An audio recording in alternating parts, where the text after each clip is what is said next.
പാലക്കാട്ടെ LDFിൻ്റെ സ്ഥാനാർത്ഥിയായിട്ടുള്ള പി സരിനെ നിങ്ങൾക്ക് എല്ലാവർക്കും അറിയാം. അദ്ദേഹവും അദ്ദേഹത്തിൻ്റെ ഭാര്യയായിട്ടുള്ള ഡോക്ടർ സൗമ്യ സരിനും കൂടി അതിഗംഭീരമായിട്ടുള്ള ഒരു പത്രസമ്മേളനം കഴിഞ്ഞ ദിവസം നടത്തി.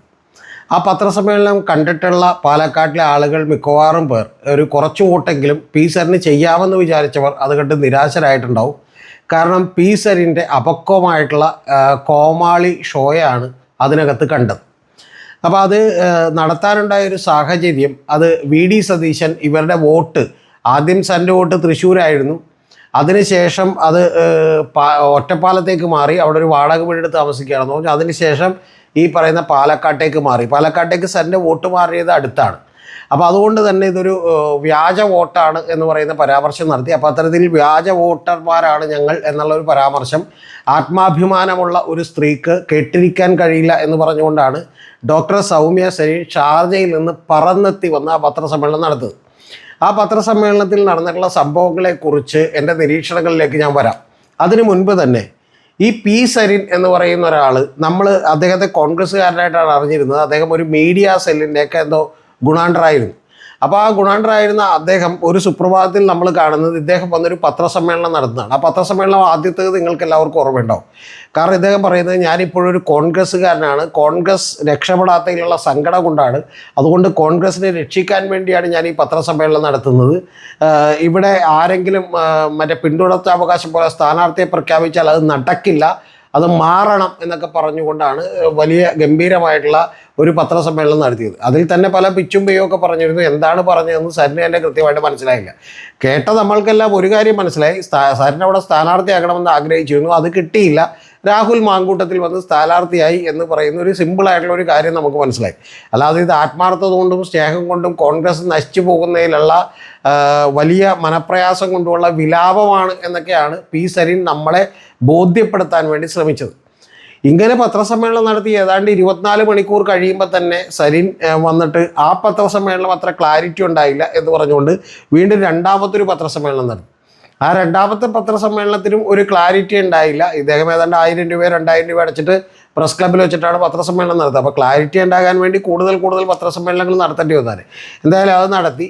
അപ്പോൾ ആ സമയത്ത് ഏതാണ്ട് കോൺഗ്രസ് വിടും എന്ന് പറയുന്ന ഒരു ധാരണ നമുക്ക് കിട്ടി. അപ്പോൾ അതിൻ്റെ തൊട്ടടുത്ത ദിവസം തന്നെ ഇദ്ദേഹം CPMൻ്റെ സ്ഥാനാർത്ഥിയായി മാറുന്ന കാഴ്ചയാണ് കണ്ടത്. അപ്പോൾ അങ്ങനെ CPMൻ്റെ സ്ഥാനാർത്ഥിയായി മാറിയപ്പോൾ ഇതുവരെ അദ്ദേഹം CPMനെതിരെ നടത്തിയിട്ടുള്ള വിമർശനങ്ങളെക്കുറിച്ചൊക്കെ ചോദിച്ചപ്പോൾ അതിനൊന്നും വ്യക്തവും കൃത്യവുമായിട്ടുള്ള ഒരു മറുപടിയും തരാൻ അദ്ദേഹത്തിന് കഴിഞ്ഞില്ല. കാരണം PV അൻവർ CPM വിട്ടു, പക്ഷേ പിണറായി വിജയൻ RSSൽ തുടരും എന്നൊക്കെയുള്ള അതിഗംഭീരമായിട്ടുള്ള ചില പോസ്റ്റുകളൊക്കെ അതിനകത്ത് അപ്പോഴും കിടക്കുകയാണ്. പക്ഷെ അതൊക്കെ അവിടെ കിടന്നോട്ടെ എന്നൊക്കെ പറഞ്ഞുകൊണ്ട് സരിന് എന്തൊക്കെയോ പിച്ചും പെയ്യോ ഒക്കെ പറയുന്നത് നമ്മൾ കേട്ടു. പിന്നെ സരിൻ്റെ അടുത്തൊരു അഭ്യാസം നമ്മൾ കണ്ടത്, സരിൻ ഒരു കല്യാണ വീട്ടിലെത്തുന്നു. ആ കല്യാണ വീട്ടിലെത്തുമ്പോൾ സരിൻ വളരെ ആവേശത്തോടു കൂടി, സരിനകത്ത് ഒരു വലിയ സ്ഥാനം കിട്ടിയല്ലോ, LDFിൻ്റെ സ്ഥാനാർത്ഥിയായി മാറി. അപ്പോൾ അതുകൊണ്ട് സരിൻ വളരെ സന്തോഷത്തിലായിരുന്നു. സരിൻ വേദന ഇവർക്ക് കൈ കൊടുക്കാൻ വേണ്ടി നിൽക്കുന്നു. അപ്പോൾ രാഹുൽ മാങ്കൂട്ടത്തിൽ കൈ കൊടുക്കാതെ പോയി കളഞ്ഞു. അപ്പോൾ കൈ തന്നിട്ട് പോകണം, പ്ലീസ് കൈ തരാതെ പോകരുത് എന്നൊക്കെ പറഞ്ഞ് എന്ത് ചെയ്യാണ്, നമ്മൾ കേട്ടാൽ വിചാരിക്കും സരിനേതോ കൊക്കയിൽ വീഴാൻ വേണ്ടി കിടക്കുകയാണ്, അപ്പോൾ കൈ തരാൻ വേണ്ടി വിളിക്കുന്നത് പോലെ സരിൻ അവിടെ കിടന്ന് വിളിക്കുന്നുണ്ടായിരുന്നു. അപ്പോൾ ഞാനിപ്പുറത്തുണ്ട് ഷാഫി എന്ന് പറയുമ്പോൾ ഷാഫി തിരിച്ച് പറഞ്ഞു അപ്പുറത്ത് തന്നെ ഉണ്ടാകണം എന്ന് ഷാഫി പറമ്പിൽ പറഞ്ഞിട്ട്, എന്ന് പറഞ്ഞാൽ അപ്പുറത്തെങ്കിലും കുറച്ചാൾ ഉറച്ചു നിൽക്കണം എന്നുള്ളതാണ് ഷാഫി പറമ്പിൽ പറഞ്ഞിട്ട് പോയത്. അപ്പോൾ അതിന് ശേഷം പിന്നെ നമ്മൾ സരിനെ കാണുന്നത് എന്താണെന്ന് വെച്ചിട്ടുണ്ടെങ്കിൽ സരിൻ കൈ കൊടുക്കൽ ക്യാമ്പയിൻ എന്ന് പറഞ്ഞൊരു ക്യാമ്പയിനായിട്ട് ഇറങ്ങുകയാണ്. മറ്റേ പാലക്കാട്ടിലെ കോട്ടയിലൊക്കെ തന്നെ ആളുകളെ നടക്കാൻ ഇറങ്ങുമ്പോൾ കൈ കൊടുക്കൽ ക്യാമ്പയിൻ എന്ന് പറഞ്ഞൊരു ക്യാമ്പയിനായിട്ട് ഇറങ്ങി. അതായത് നമുക്ക് പണ്ടൊക്കെ ഓർമ്മയുണ്ടാവുള്ളൂ, നരേന്ദ്രമോദിയെ ചായക്കടക്കാരൻ്റെ മകൻ എന്ന് വിളിച്ച് കളിയാക്കിയപ്പോൾ അദ്ദേഹം ചായ് പേ ചർച്ച സംഘടിപ്പിച്ചു എന്ന് പറഞ്ഞാൽ അത്തരത്തിലുള്ളൊരു വിളി പോലും അദ്ദേഹം ഗുണമാക്കി മാറ്റി. അപ്പോൾ ഇതൊക്കെ സരിൻ പഠിച്ചിട്ടുണ്ട്. പക്ഷേ സരിന് ഇതൊന്നും കൃത്യമായി എടുക്കാൻ അറിയാൻ പാടില്ല. എങ്ങനെ എവിടെയൊക്കെ എടുക്കണം, എന്തൊക്കെ അങ്ങനെ അവതരിപ്പിക്കണം എന്നുള്ള കാര്യത്തിൽ ഒരു ധാരണയില്ല. എന്താണെങ്കിലും കോൺഗ്രസ് രക്ഷപ്പെട്ടു, കാരണം അവരുടെ മീഡിയ സെൽ കൺവീനർ സ്ഥാനത്ത് നിന്ന് സരിൻ പോയതുകൊണ്ട്. അതിനുശേഷം പിന്നെ അവിടെ ഒരു ട്രോളി വിവാദമുണ്ടായി. ആ ട്രോളി വിവാദമുണ്ടായപ്പോൾ കോൺഗ്രസ് ഒക്കെ തന്നെ ഒരു കള്ളപ്പണം കൊണ്ടുവന്നിരിക്കുന്നു എന്ന് പറയുന്നൊരു വിവാദത്തിലേക്ക് എത്തിക്കാൻ വേണ്ടി നമ്മുടെ ഡബിൾ റഹീമും അതുപോലെ തന്നെ BJPക്കാരും പിന്നെ കുറച്ച് നമ്മുടെ EN സുരേഷ് ബാബു ഒക്കെ അടക്കം ജില്ലാ സെക്രട്ടറിയൊക്കെ അടക്കം കഷ്ടപ്പെട്ട് വാർത്താ സമ്മേളനങ്ങൾ നടത്തിക്കൊണ്ടിരിക്കുന്നതിനിടയിലാണ് നമ്മുടെ സരിൻ്റെ അടുത്ത ഒളിയമ്പ് വരുന്നത്. അത് പാർട്ടിയെ വലിയ ബുദ്ധിമുട്ടിലാക്കി. അതെന്താണെന്ന് വെച്ചാൽ സരിൻ പറയുന്നത് യഥാർത്ഥത്തിൽ ഇവർ പള്ളപ്പണം കൊണ്ടുവന്നു എന്നാണ് CPM പറഞ്ഞുകൊണ്ടിരിക്കുന്നത്. പക്ഷേ സരിൻ പറയുന്നത് ഇത് ഷാഫി തന്നെ കള്ളപ്പണം കൊണ്ടുവന്ന്, ഷാഫിയാണ് ഇത്തരത്തിലുള്ള ഒരു നാടകം അവിടെ അറേഞ്ച് ചെയ്തത്.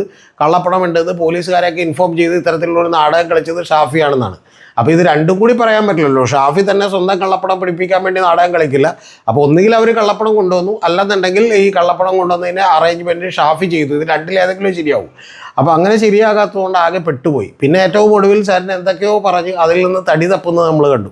അങ്ങനെ ഓരോ വാർത്താ സമ്മേളനത്തിലും സരിൻ ശരിക്കും സ്വന്തം വോട്ട് എങ്ങനെ കുറക്കാം എന്ന് പറയുന്ന ഒരു വലിയ ഗവേഷണത്തിലായിരുന്നു. അപ്പോൾ അതിന് ശേഷമാണ് ഇപ്പോൾ VD സതീശൻ എന്നൊരു പ്രസ്താവന നടത്തി. ആ പ്രസ്താവന തെറ്റാണ്. കാരണം അത് 2017 18 മേടിച്ചിട്ടുള്ള അവരുടെ സ്വന്തം വീടാണ് പാലക്കാടുള്ളത്. അത് ഡോക്ടർ സൗമ്യ സെൻ്റെ പേരിലാണ്. ഈ ഡോക്ടർ സൗമ്യ സെൻ എന്ന് പറയുമ്പോൾ നിങ്ങൾക്കെല്ലാം അരോചകത്വമൊക്കെ തോന്നുമെങ്കിലും യഥാർത്ഥത്തിൽ ഈ സൗമ്യ സരിൻ എന്നുള്ളതിനെക്കുറിച്ച് സരിൻ പോലും പറയുന്നത് ഇനി നിങ്ങളോട് ഡോക്ടർ സൗമ്യ സരിൻ സംസാരിക്കുമെന്നാണ്. അപ്പോൾ ഭാര്യയൊക്കെ അങ്ങനെ ഡോക്ടർ എന്ന് വിളിച്ച് സംസാരിക്കണമെന്ന് നമുക്കറിയില്ല. നമ്മൾ പണ്ട് അങ്ങനെ കേട്ടിട്ടുള്ളത് നമ്മുടെ KM മാത്യുവിൻ്റെ വൈഫിനെ കുറിച്ചാണ്. മനോരമയുടെ ഓണറായിരുന്നു. അദ്ദേഹത്തിൻ്റെ മിസ്സിസ് KM മാത്യു എന്നാണ് അവർ അറിയപ്പെട്ടിരുന്നത്. അവരുടെ പേരെന്തോ അന്നമ്മയെന്നോ അല്ലെങ്കിൽ എന്തോ മറിയാമെന്നോ അങ്ങനെ എന്തോ ആയിരുന്നു. അപ്പോൾ ആ പേരിന് സ്റ്റൈലില്ല എന്ന് തോന്നിയിട്ടായിരിക്കണം ആ പാവ സ്ത്രീ മിസ്സിസ് KM മാത്യു എന്നാണ് അറിഞ്ഞത്. അപ്പോൾ അതുകൊണ്ട് മരിച്ചപ്പോൾ പോലും മിസ്സിസ് KM മാത്യു അന്തരിച്ചു എന്നാണ് പറഞ്ഞു കേട്ടിട്ടുള്ളത്. അപ്പോൾ ഒരു തവണ അഡ്വക്കേറ്റ് ജയശങ്കർ അദ്ദേഹത്തിൻ്റെ വീഡിയോയിൽ ചോദിക്കുന്നുണ്ടായിരുന്നു, ഇവർ ജനിച്ചപ്പോഴേ മിസ്സിസ് KM മാത്യു ആയിരുന്നു, ഇവർക്ക് പേരില്ലേ എന്നുള്ളതൊരു വക്കീൽ ചോദിച്ചു എന്ന് പറഞ്ഞു. അതുപോലെ തന്നെയാണ് ഈ ഡോക്ടർ എന്ന് പറയുന്നത് ഇവർ ജനിച്ചപ്പോൾ തന്നെ കൂട്ടിച്ചേർത്താണോ എന്ന് നമുക്കറിയില്ല. എന്താണെങ്കിലും കുഴപ്പമില്ല. ഡോക്ടർ സൗമ്യ സരിൻ സംസാരിക്കുമെന്നാണ് പറഞ്ഞത്. ആദ്യം തന്നെ സരിൻ സംസാരിച്ചു. അത് തന്നെ കുറച്ച് അരോചകമായിരുന്നു. പക്ഷെ അതിനുശേഷം സൗമ്യ സരിൻ സംസാരിച്ചത് ഒറ്റ കാര്യം മാത്രമാണ്. ഇത് അവരുടെ സ്വന്തം പ്രോപ്പർട്ടിയാണ്, അവരവിടെ വാടകയ്ക്ക് കൊടുത്തേക്കണതാണ്, അപ്പോൾ അവരിത് മേടിച്ചേക്കണതാണ് എന്നൊക്കെ കൃത്യമായിട്ട് പറഞ്ഞു. ഇത് തന്നെ സൗമ്യയെ സംബന്ധിച്ചിടത്തോളം അത്ര ഇമോഷണലി ഒന്നും എടുക്കേണ്ട ആവശ്യമില്ല. കാരണം അതിനുവേണ്ടി ഷാർജയിൽ നിന്ന് പറന്ന് വന്ന് മറ്റേ VD സതീശനെ പൊളിച്ചെടുക്കിയെന്നൊന്നും പറയേണ്ട കാര്യമില്ല. ഇത്രയേക്കാൾ വലിയ അസംബന്ധങ്ങൾ സൗമ്യ സെൻ അറിയേണ്ട ഒരു കാര്യം, ഈ മീഡിയ സെൽ കൺവീനറായിരുന്നു. അപ്പോൾ ഒരു തെളിവുമില്ലാതെ ആളുകൾക്കെതിരെ ആരോപണം ഉന്നയിച്ചിട്ടുണ്ട് സരിൻ. ഇപ്പം വീട് സ്വന്തമല്ല, വോട്ട് മറ്റേ വ്യാജമായി ചേർത്തു എന്നൊക്കെ പറയുന്നതിനേക്കാളും എത്രയോ വലിയ കാര്യമാണ് പ്രിയപ്പെട്ട സൗമ്യ. നിങ്ങളൊന്ന് ആലോചിച്ച് നോക്കൂ. പിണറായി വിജയനെക്കുറിച്ച് അയാളുടെ ഇപ്പോൾ എത്ര വയസ്സുണ്ട് പിണറായി വിജയൻ? ആ വയസ്സുള്ള പിണറായി വിജയൻ അയാൾ ഇത്ര 10-40 കൊല്ലം നടത്തി വന്ന രാഷ്ട്രീയ പ്രവർത്തനത്തെ മുഴുവൻ റദ്ദ് ചെയ്യുന്നൊരു പണിയല്ലേ? അതായത് പിണറായി വിജയൻ RSSൽ തുടരുമെന്ന് പറയുന്നത്, അതിനിപ്പോൾ ആർക്കെങ്കിലും തെളിവ് കൊടുക്കാൻ കഴിയുമോ? അപ്പോൾ ഇതുപോലെയുള്ള നിരവധി പരാമർശങ്ങൾ താങ്കളുടെ ഭർത്താവും നടത്തിയിട്ടുണ്ട്. രാഷ്ട്രീയത്തിലൊക്കെ സ്വാഭാവികമാണ്, അല്ലാതെ വളരെ കൃത്യമായി ഡാറ്റയും തെളിവും ഒക്കെ വെച്ച് മാത്രം നടത്തണമെന്നില്ല. VD സതീശൻ രാഷ്ട്രീയമായ ഒരു ആരോപണം ഉന്നയിച്ചു. അതിന് താങ്കൾ മറുപടി പറഞ്ഞതിൽ കുഴപ്പമൊന്നുമില്ല. താങ്കൾ പറഞ്ഞത് സ്വന്തം വീടാണ്, ആ സ്വന്തം വീടുള്ള സ്ഥലത്ത് താങ്കൾ വോട്ട് ചേർക്കുന്നത് തെറ്റില്ല, അത് വളരെ ക്ലിയറാണ്. അത് കഴിഞ്ഞപ്പോഴാണ് സരിൻ അത് മതിയാവാതെ സരിൻ ഉടനെ തന്നെ ഞാൻ എല്ലാവരെയും 101% കൺവിൻസ് ചെയ്ത് കളയുമെന്ന് പറഞ്ഞ് സരിൻ വീണ്ടും എന്തൊക്കെയോ അവതരിപ്പിക്കാൻ തുടങ്ങി. അങ്ങനെ അവതരിപ്പിക്കാൻ തുടങ്ങിയപ്പോൾ സരിൻ ഇടക്ക് കൂടി അവർ ചില ചോദ്യങ്ങളൊക്കെ ചോദിച്ചു. അപ്പോൾ ചോദ്യങ്ങൾ ചോദിക്കുന്നതിന് മുമ്പ് തന്നെ സൗമ്യ എഴുന്നേക്കാൻ പോകുന്നുണ്ട്. അപ്പോൾ സൗമ്യ എഴുന്നേക്കാൻ പോകുമ്പോൾ സരിൻ പറഞ്ഞു കൊടുക്കുന്നുണ്ട് സൗമ്യയോട്, ഇവിടുത്തെ രീതി എങ്ങനെയാണ്, കാരണം നമ്മൾ കാര്യങ്ങളൊക്കെ പറഞ്ഞതിന് ശേഷം അവർ ചോദ്യങ്ങൾ ചോദിക്കുക, അപ്പോൾ അതൊക്കെ കേട്ടിരിക്കണം എന്നുള്ളതാണ്. അപ്പോൾ സൗമ്യയെ സംബന്ധിച്ച് അതിൻ്റെ ഒന്നും ബാധ്യതയില്ല. കാരണം ഇവർ ചോദിക്കുന്ന ചിലപ്പോൾ മണ്ട ചോദ്യങ്ങളോ പ്രൊവോക്കേറ്റീവായിട്ടുള്ള ചോദ്യങ്ങളൊന്നും കേൾക്കേണ്ട കാര്യമില്ല. പക്ഷേ സരിൻ ഒരു സ്ഥാനാർത്ഥി കൊണ്ട് സരിൻ അവിടെ നിന്നു. അതിനുശേഷം അപ്പോൾ ഇത് തന്നെയല്ലേ മറ്റേ BJPയുടെ ജില്ലാ പ്രസിഡൻറ്റും പറയുന്നത് എന്ന് പറഞ്ഞ് ചോദിച്ചു. BJPയുടെ ജില്ലാ പ്രസിഡൻറ്റും അദ്ദേഹത്തിൻ്റെ ജില്ലാ കമ്മിറ്റി ഓഫീസിലാണ് അദ്ദേഹം താമസിക്കുന്നത്. അപ്പോൾ അദ്ദേഹവും അവിടെ വോട്ട് ചേർത്തിട്ടുണ്ട്. അത് അദ്ദേഹത്തിൻ്റെ പേരിലുള്ള ഓഫീസാണ്. എന്ന് പറഞ്ഞാൽ ജില്ലാ പ്രസിഡൻറ്റിൻ്റെ പേരിലാണ് ജില്ലാ കമ്മിറ്റി ഓഫീസ് ഉണ്ടാവുക. അപ്പോൾ അതുകൊണ്ടാണ് അദ്ദേഹം അവിടെ വോട്ട് ചേർത്തിട്ടുള്ളത് എന്നൊക്കെ പറഞ്ഞു. ഇത് സരിനെ അങ്ങോട്ട് വല്ലാതെ ക്ഷോഭിപ്പിച്ചു. സരിൻ ഉടനെ തന്നെ പറഞ്ഞത്, നിങ്ങൾക്ക് വല്ല ഉളുപ്പുണ്ടോ? വ്യാജ വോട്ടുകളും ഇതുമായിട്ട് എങ്ങനെ കമ്പയർ ചെയ്യും? മറ്റതൊക്കെ വ്യാജ വോട്ടാണ്, ഇത് അങ്ങനെയല്ല, അതുകൊണ്ട് നിങ്ങൾക്ക് എന്തെങ്കിലും ഉളുപ്പുണ്ടോ എന്നൊക്കെ ചോദിച്ച് സരിൻ വളരെ വികാരഭരിതനായി വിക്ഷോഭത്തോടു കൂടി അങ്ങോട്ട് സംസാരിക്കാൻ തുടങ്ങി. ഇത് കേട്ടപ്പോൾ തന്നെ സൗമ്യക്ക് മനസ്സിലായി പറയാനുള്ള കാര്യമൊക്കെ നമ്മൾ പറഞ്ഞു കഴിഞ്ഞു, ഇനി ഇവിടെ എന്നാൽ സംഭവം വഷളാവുമെന്ന് മനസ്സിലായിട്ട് സൗമ്യ പതുക്കെ അവിടെ നിന്ന് സ്കൂട്ടായി. അപ്പോൾ അതിന് ശേഷമാണ് സരിൻ്റെ ഈ വക അഭ്യാസ പ്രകടനങ്ങളൊക്കെ നടത്തിയത്. എന്ന് പറഞ്ഞാൽ വീണ്ടും സരിൻ ആ സ്വന്തം വാർത്താ സമ്മേളനം പൊളിക്കുകയാണ് ചെയ്തിട്ടുള്ളത്, പൊളിഞ്ഞ് പാളീസാവുകയാണ് ചെയ്തിട്ടുള്ളത്. അതിനുശേഷം ഇവരായിട്ടൊക്കെ ഭീകരമായിട്ടുള്ള തർക്കത്തിലേക്ക് ഈ മാധ്യമങ്ങളൊക്കെ ആയിട്ട് എത്തപ്പെട്ടു. കാരണം ഉളുപ്പില്ലാത്തവൻ എന്നൊക്കെ ഞങ്ങളെ വിളിക്കുന്നത് എന്തിനാണ് എന്ന് ചോദിച്ച് മാധ്യമങ്ങളൊക്കെ ചൂടായി. യഥാർത്ഥത്തിൽ എനിക്ക് സരിനോട് ഒരു താങ്ക്സ് പറയാനുള്ളത്, ഇന്ത്യൻ അക്കൗണ്ട്സ് ആൻഡ് ഓഡിറ്റ് ഡിപ്പാർട്ട്മെൻറ്റിൽ വലിയ ഉദ്യോഗസ്ഥനായിരുന്നു സരിൻ. സിവിൽ സർവീസ് എഴുതിയെടുത്തിട്ട് IAAS എന്ന് പറയുന്ന ഒരു പദവി കിട്ടിയ ഒരാളാണ്. എന്ന് പറഞ്ഞാൽ ആ ഡിപ്പാർട്ട്മെൻറ്റിലേക്കാണ്. സിവിൽ സർവീസിൻ്റെ 10-20ഓളം വരുന്ന 24ഓളം വരുന്ന ഡിപ്പാർട്ട്മെൻറ്റുകളുണ്ട്. അതായത് ഇന്ത്യൻ ഫോറിൻ സർവീസ് ഉണ്ട്, ഇന്ത്യൻ അഡ്മിനിസ്ട്രേറ്റീവ് സർവീസ് ഉണ്ട്, ഇന്ത്യൻ പോലീസ് സർവീസ് ഉണ്ട്, ഇന്ത്യൻ പോസ്റ്റൽ സർവീസ് ഉണ്ട്, അതുപോലെ നിരവധി സർവീസുകളുണ്ട്. ഇന്ത്യൻ ഫോറസ്റ്റ് സർവീസ് ഉണ്ട്, ഇന്ത്യൻ റവന്യൂ സർവീസ് ഉണ്ട്, ഇങ്ങനെ നിരവധി സർവീസുണ്ട്. അപ്പോൾ അതിലൊരു സർവീസാണ് ഈ പറയുന്ന Indian accounts and audit service എന്ന് പറയുന്ന സർവീസ്. അപ്പോൾ അതിൽ അദ്ദേഹം വലിയ ഉദ്യോഗസ്ഥനായിരുന്നു. പക്ഷേ അദ്ദേഹം ഭാഗ്യത്തിന് 33 വയസ്സിൽ അത് ഇട്ടിട്ട് പോന്നു. എന്ന് പറഞ്ഞാൽ ഈ രാജ്യത്തോട് താങ്കൾ ചെയ്ത ഏറ്റവും നല്ല കാര്യം അതാണ് ഒന്ന്.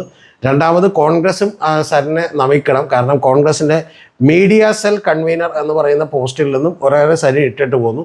അതിനുശേഷം സരിൻ ഡോക്ടറായും പ്രാക്ടീസ് ചെയ്തില്ല. കാരണം സാധാരണ ഒരു കോമൺ സെൻസ് ഇല്ലാത്ത, ഒരു ലോജിക്ക് ഇല്ലാത്ത ഒരാളൊക്കെ ഡോക്ടറായി പ്രാക്ടീസ് ചെയ്യുന്നത് വളരെ ബുദ്ധിമുട്ടുള്ള കാര്യമാണ്. കൂടാതെ അദ്ദേഹം ഈ CAA വിരുദ്ധ പ്രക്ഷോഭ കാലത്ത് അദ്ദേഹം സ്വന്തം വീടിൻ്റെ മുമ്പിൽ വെച്ചൊരു ബോർഡ് കൂടി നിങ്ങൾ കണ്ടിട്ടുണ്ടാകും. അതായത് CAA വിരുദ്ധ പ്രക്ഷോഭം, ആ നിയമത്തെ അനുകൂലിക്കുന്നവർക്ക് ഇവിടെ ചികിത്സയില്ലെന്നാണ്. എന്തൊരു വിവരം കെട്ട ഡോക്ടറായിരിക്കും സരിൻ എന്ന് ആലോചിച്ച് നോക്കുക, അതുപോലൊരു ബോർഡ് വെക്കണമെങ്കിൽ. അപ്പോൾ അതുകൊണ്ട് സരിൻ എന്താണെങ്കിലും CPM ഒരു വലിയ മുതൽക്കൂട്ടായിരിക്കും. CPM-ൽ നിങ്ങളെ നോക്കുന്ന നിങ്ങളെയാണ് ഞാൻ കാണുന്നത് എന്നൊക്കെ പറഞ്ഞ് നമ്മുടെ MV ഗോവിന്ദൻ മാസ്റ്ററുടെ ഒരു പ്രസംഗമുണ്ട്. അത്തരത്തിലുള്ളൊരു പ്രസംഗം ഞാൻ നേരത്തെ കേട്ടിട്ടുള്ളത് മറ്റേ നിത്യാനന്ദ യതിയുടെ കയ്യിൽ നിന്നാണ്. അപ്പോൾ അതുപോലെയുള്ള പല മണ്ടത്തരങ്ങളും ഒക്കെ GP ജയരാജനും ഈ പറയുന്ന നമ്മുടെ ഗോവിന്ദൻ മാഷൊക്കെ പറയുന്നത് കൊണ്ടിട്ട് അവർക്കൊരു ചലഞ്ചായിരിക്കും P സരിൻ എന്ന് മാത്രമാണ് എനിക്ക് ബോധ്യപ്പെടുത്താനുള്ളത്. കൂടാതെ ഇത്തരത്തിൽ സിവിൽ സർവീസ് പരീക്ഷകളും അത് നടത്തപ്പെടുന്ന രീതിയും ഒക്കെ നമ്മൾ ഒന്നുകൂടി പുനഃപരിശോധിക്കേണ്ടതാണ് എന്നുകൂടിയാണ് എൻ്റെ അഭിപ്രായം. കാരണം ഏതാണ്ട് ഒരു 10 ലക്ഷം പേര് എല്ലാ കൊല്ലവും എഴുതുകയും അതിൽ നിന്ന് വെറും 2000-3000 പേർക്ക് മാത്രം സെലക്ഷൻ കിട്ടുകയൊക്കെ ചെയ്യുന്ന സിവിൽ സർവീസ് പരീക്ഷകൾ സരിനെ പോലെയുള്ള ആളുകൾക്ക് കിട്ടുമെങ്കിൽ തീർച്ചയായും അതിൻ്റെ നടത്തിപ്പിനെന്തോ കംപ്ലൈൻ്റ് ഉണ്ട്. അതൊക്കെ പുനഃപരിശോധിക്കേണ്ടത് കൂടി വളരെ വളരെ അനിവാര്യമാണെന്ന് ഓർക്കുന്നു. ഇനിയും സരിൻ്റെ ഇത്തരത്തിലുള്ള ഷോകൾ കാണാൻ വളരെ ഗംഭീരമായി ഞാൻ കാത്തിരിക്കുന്നു. ആ പത്രസമ്മേളനത്തിൽ തന്നെ സരിൻ ചില സ്നൈഡ് റിമാർക്കൊക്കെ ഇറക്കുന്നുണ്ട്. അത് കണ്ടാൽ നിങ്ങൾക്ക് മനസ്സിലാവും. അതായത് ഈ ഡോക്യുമെൻ്റൊക്കെ സ്വന്തം വീടിൻ്റെ മേടിച്ചിട്ടുള്ള ഡോക്യുമെൻ്റൊക്കെ കിട്ടിയോ എന്നൊക്കെ സരിൻ മറ്റേ ഈ പുള്ളിക്കാരി എടുത്ത് സൗമ്യ എടുത്ത് ചോദിക്കുന്നുണ്ട്, വൈഫിൻ്റെ അടുത്ത്. അപ്പോൾ സൗമ്യ അതൊക്കെ കിട്ടിയെന്ന് പറയുന്നുണ്ട്. ഞാനെല്ലാം എടുത്തു വെച്ചിരുന്നു എന്ന് പറയുന്നുണ്ട്. അപ്പോൾ സരിൻ പറയുന്ന ഒരു കമൻ്റ് ഉണ്ട്, ഞാനിതൊക്കെ ആദ്യമായിട്ടാണ് കാണുന്നത്. സരിൻ ഇതൊന്നും നോക്കുന്നില്ല. കാരണം ധനമോ അല്ലെങ്കിൽ അസറ്റോ ഒന്നും സമ്പാദിക്കൽ സരിൻ്റെ ലക്ഷ്യമില്ല. സരിൻ ജനസേവനം ചെയ്യാൻ വേണ്ടി ഇറങ്ങി തിരിച്ചിട്ടുള്ള ഒരാളാണ്. പിന്നെ രണ്ടാമത് സരിൻ പറയുന്നുണ്ട്, കുറച്ച് കാശൊക്കെ കൂട്ടിവെച്ച് മേടിച്ചതാണെന്ന് പറയുമ്പോൾ സൗമ്യ തിരുത്തുന്നുണ്ട്. സൗമ്യ പറയുന്നത് അങ്ങനെയല്ല കേട്ടോ, കുറച്ച് കാശ് ഒന്നും തികഞ്ഞില്ല, പക്ഷെ ഞാൻ HDFC-യിൽ നിന്ന് വലിയൊരു ലോൺ എടുത്താണ് മേടിച്ചത് എന്നൊക്കെയുള്ള അവതരണമൊക്കെ ഉണ്ട്. എന്ന് പറഞ്ഞാൽ ഇതിൻ്റെ എല്ലാം ഉദ്ദേശം അവരൊക്കെ ലോൺ എടുത്ത് വീട് വാങ്ങിച്ച കഷ്ടപ്പെട്ട ആളുകളാണ് എന്ന് വിചാരിച്ച് നമുക്കൊരു സഹതാപം തോന്നണമെന്നൊക്കെ ആയിരിക്കും. ഈ നാട്ടിലുള്ള മഹാഭൂരിപക്ഷം ആളുകളും അങ്ങനെയൊക്കെ തന്നെയാണ് സരിൻ ചെയ്യുന്നത്. സരിനൊക്കെ ജീവിക്കുന്നത് പോലെ ഈ ഇവിടെ ഒരു വീടുള്ളപ്പോൾ തൊട്ടപ്പുറത്ത് അവിടെ വാടകയ്ക്ക് താമസിക്കുന്ന ആളുകളെ ബുദ്ധിമുട്ടുണ്ടല്ലോ വെച്ചാൽ തൊട്ടപ്പുറത്തൊരു വാടക വീടെടുത്ത് താമസിക്കുകയും അതുപോലെ ചെല്ലുന്ന സ്ഥലങ്ങളിലെല്ലാം വാഹനങ്ങളും അതുപോലെ സൗകര്യങ്ങളൊക്കെ ഉണ്ടാവുകയും ചെയ്യുന്നതൊന്നും സാധാരണക്കാർക്കൊന്നും കിട്ടാറില്ല എന്നുള്ളത് ഈ ചെറിയ ഷോകൾ നടത്തുന്ന സൗമ്യയും സരിനുമൊക്കെ അറിയേണ്ടതാണ്. സൗമ്യയുടെ ഷോ പക്ഷേ വലിയ തരക്കേടില്ലായിരുന്നു. അത് പൊളിഞ്ഞു എന്ന് പറയാൻ പറ്റില്ല, എന്നാലും അതിൽ ചെറിയ ചെറിയ പാളിച്ചകളേ ഉള്ളൂ. അതിപ്പോൾ കുഴപ്പമില്ല, നമുക്ക് ക്ഷമിക്കാം. കാരണം സൗമ്യ ഇങ്ങനെ രാഷ്ട്രീയത്തിലൊന്നും ഇടപെടുന്ന ഒരാളല്ലല്ലോ. പക്ഷേ സരിൻ്റെ ഷോ അത് രാഷ്ട്രീയത്തിൽ ഇടപെടുന്ന ആളെന്നുള്ള നിലക്ക് കൃത്യമായി സമൂഹം അത് ഓഡിറ്റ് ചെയ്യും സരിനെ. അതുകൊണ്ട് സരിൻ ഇപ്പോഴും വളരെ കൃത്യമായി പ്രകടമായി നമ്മുടെ സമൂഹത്തോട് പറഞ്ഞിരിക്കുന്നു. വളരെ അപക്വമായിട്ടുള്ള ചില റിമാർക്കുകളിലൂടെ സരിൻ കൃത്യമായി അനാവശ്യമായ വിവാദങ്ങളിലേക്കും വേണ്ടാത്ത സംഭാഷണങ്ങളിലേക്കും വലിച്ചിഴച്ചുകൊണ്ടിരിക്കുകയാണ്. ഓരോ ദിവസവും CPM-ന് ഇതിനേക്കാൾ വലിയൊരു അടി കിട്ടാനില്ല പാലക്കാട്.